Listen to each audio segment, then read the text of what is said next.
everybody, Dr. Clark here with part 3 of the dollar bill show. This section is going to talk a little bit about some other types of currency you may not be familiar with that the U.S. has dealt with over the years. Okay, here's some other denominations of currency that may interest you.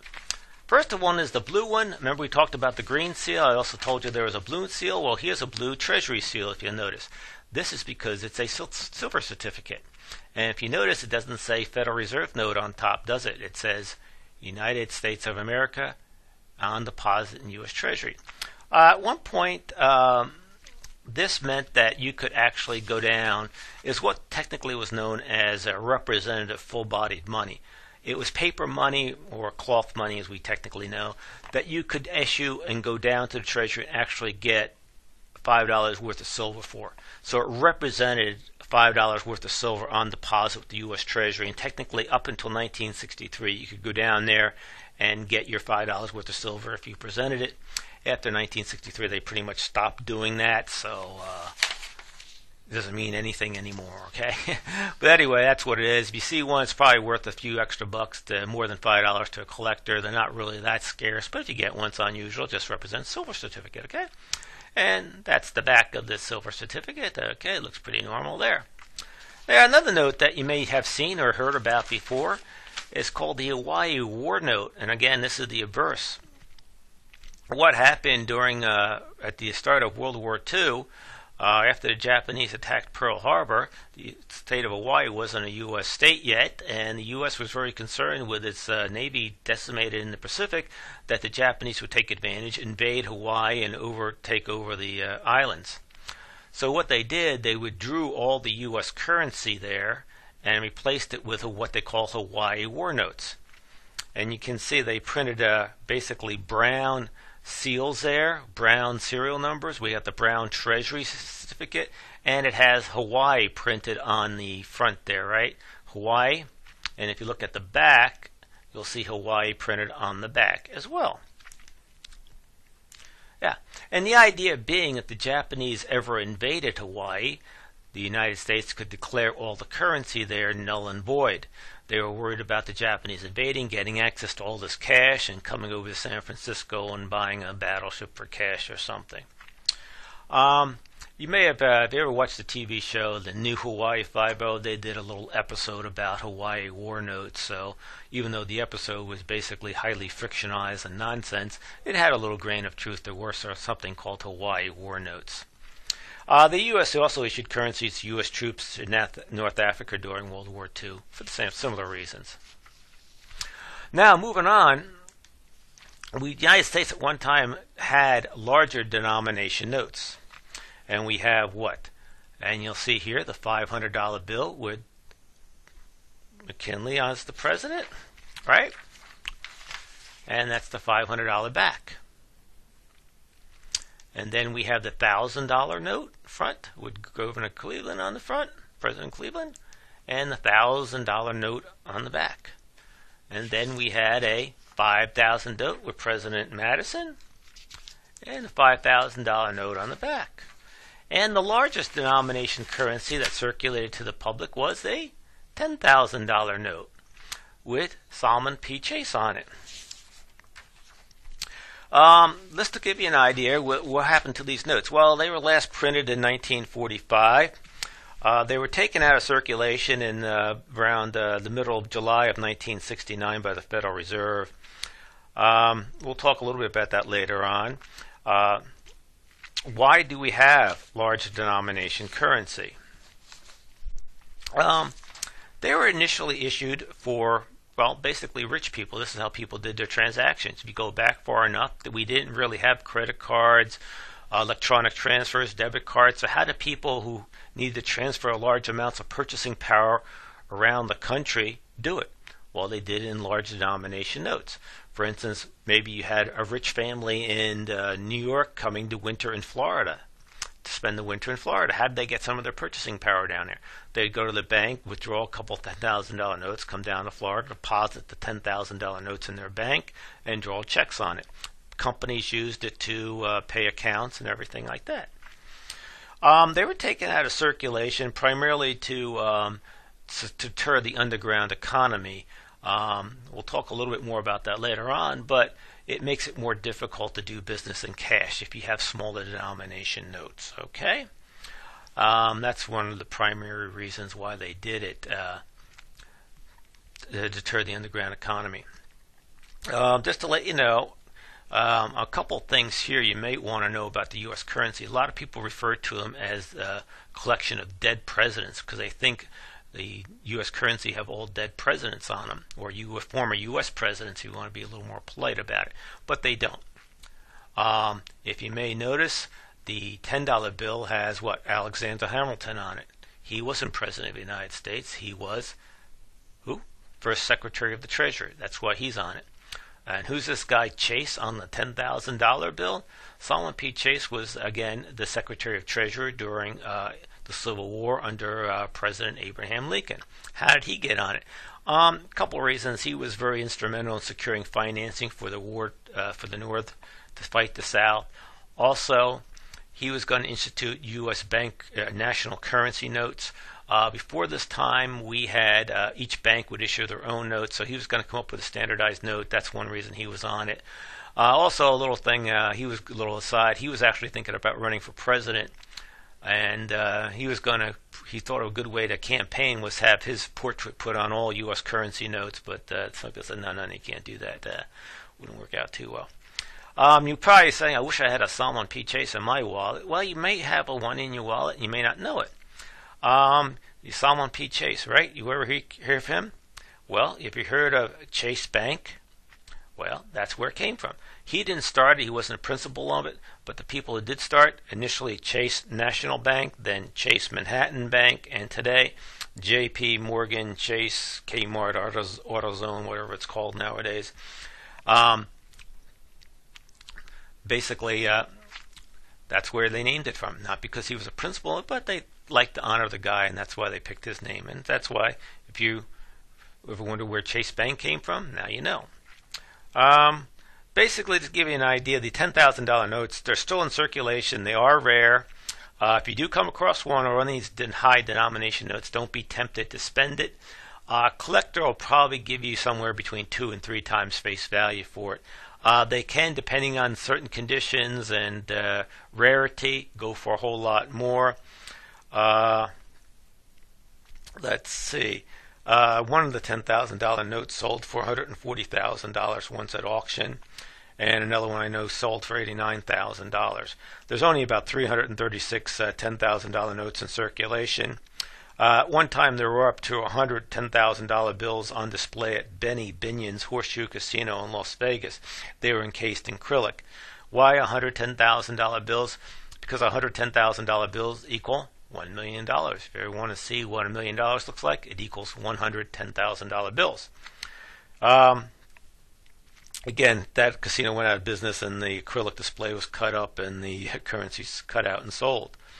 There's about 342 $5,000 bills in circulation, about 165,000 $1,000 bills in circulation, and again, 2 to 3 times face value.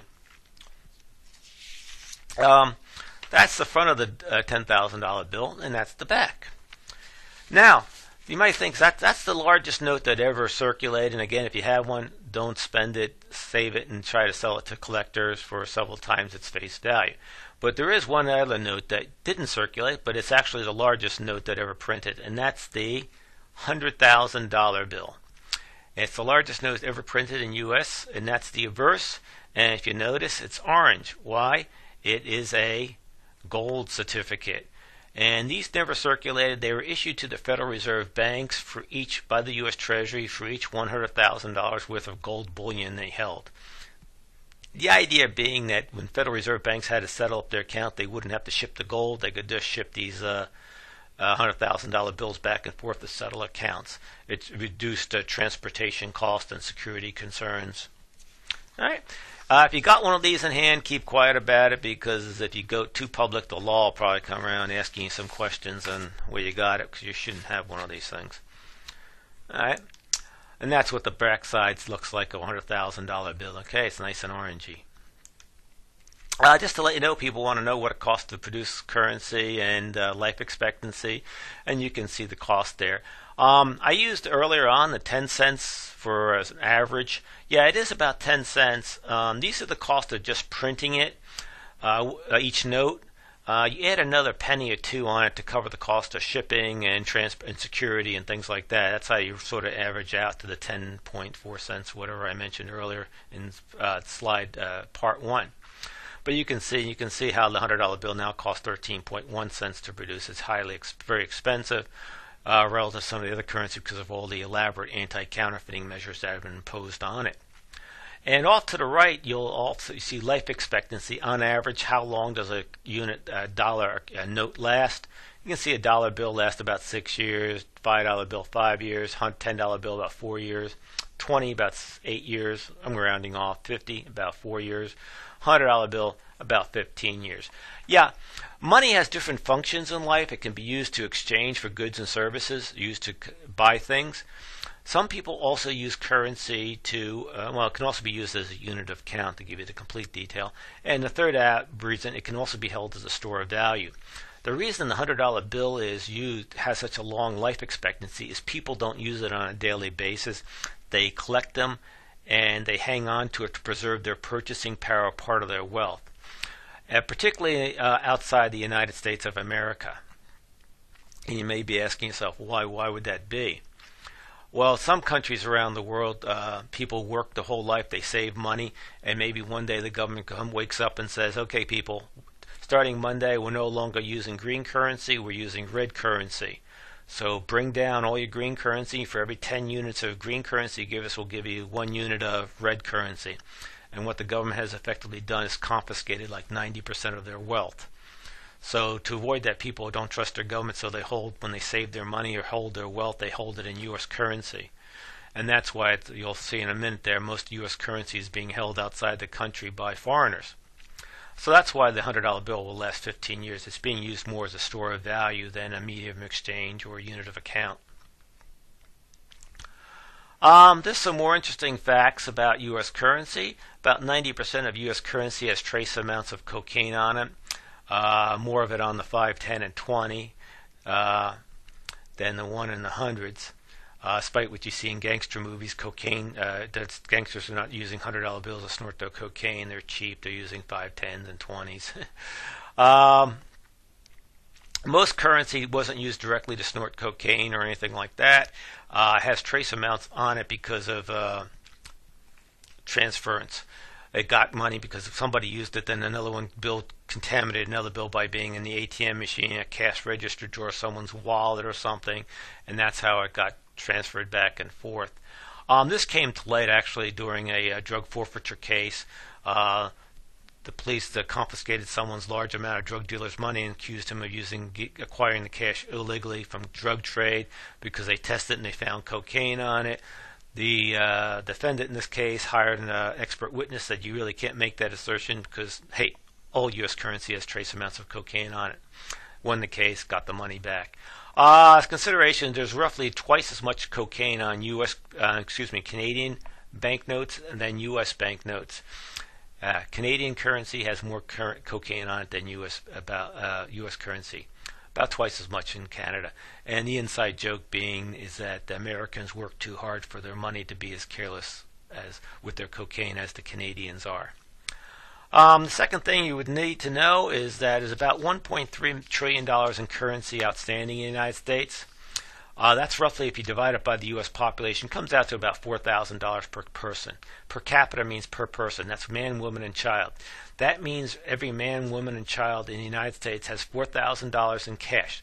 Not in a checking account, not in stocks and bonds, but in their wallet or purse, you expect to see $4,000 in cash. Do you have that much in your purse or wallet? If not, then where is it? Because you're supposed to have it. Well, you'll probably find that most of that is being held overseas by foreigners, again in the $100 bills as a store of value. That's where it is right now. Sometimes they call it missing U.S. currency. There's about $1.3 trillion in missing currency. Yeah, it's so large that the United States, every time it changes, like the $100 bills, adds new counterfeiting measures. People are so used to the government trying to screw them over and issue new currency and confiscate their wealth. The United States has to actually go out and advertise to these countries, hey, listen, there's a new design for the $100 bill coming out. Don't worry, your old $100 bills are just fine. Don't worry about it. There's about $705 million of new currency issued each year. 95% of replacement for unfit notes. Yeah, when money gets worn or torn or all beat up, your bank collects it, then sends it to the Federal Reserve Bank, which cuts it in half, has one half destroyed. When they get proof or receipt that one half's been destroyed, they send the other half to be destroyed, and then they issue new notes to replace them. You don't get any seniorage on that. The little fun fact, too, is from before, is that how much is $1 million? Well, $1 million in cash would equal about, in hundreds, about 10,000 notes. If you had them brand new, bundled, they would weigh about 22 pounds. And if you had one of those shopping bags with the large double handles, you could probably get $1 million in hundreds in it with the double handles, big shopping bag, and walk around. Now, as you can imagine, this is why they got rid of the large notes, the denomination notes, to deter the underground economy or the illicit drug market or whatever, what's known as the black markets or white markets, depending on what they are. They try to deter crime. Because you can imagine, it's very easy to as a criminal, it's very easy to collect cash. It's very difficult to get rid of cash. Cash is it sounds desirable, but it's very messy to store and keep track of and protect and everything else like that. So by getting rid of the large notes, that makes it more awkward for people in the underground economy to acquire money and not go unnoticed. For instance, $1 million, you acquire $10,100 notes. Now let's reverse that. Imagine if we still had the $10,000 notes. You would only need how much? $110,000 notes. That would be the size, maybe a thickness of a deck of playing cards. You could easily hide that in your suit jacket pockets. You could have a couple pockets and be walking around with several $1 million on it, maybe $5-6 million, and people wouldn't know it. On the other hand, you walk around with several shopping bags weighing 22 pounds, people are going to notice it, right? Hence, that's why they got rid of large denomination notes, to make things miserable for criminals and maybe other people participating in the underground economy. All right. And I always tell my students to put the references at the end. Those are my references, and I hope you enjoyed this 3-part series. This is it. Maybe I'll be back to talk to you some more sometime. Take care, and goodbye.